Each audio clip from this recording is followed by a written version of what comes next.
Hello everyone. If your EZVIZ camera not connecting to Wi-Fi, you can try these easy troubleshooting methods that I'm about to show you in this video. So the very first thing that you need to do is to make sure that your phone is connected to the same Wi-Fi which you want to use in your camera.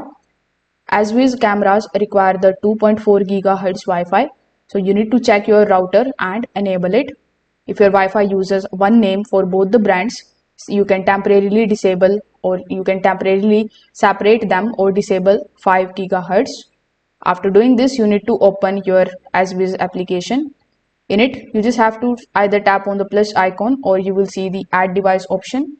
After tapping on it, you just have to scan the QR code on the camera. Then enter your Wi-Fi password carefully and continue with the setup.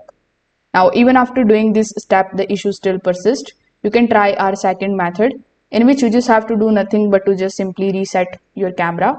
For that, you just have to press and hold the reset button for about 5 to 10 seconds or until you hear a prompt or until you see the flashing light.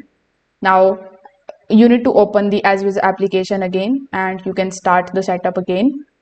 When the QR code option appears, you need to hold your phone at least 15 to 20 centimeters in front of the camera lens.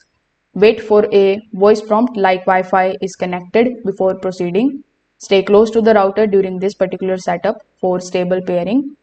If the issue still persists, you can log into your router and ensure that the Wi-Fi is set to WPA2.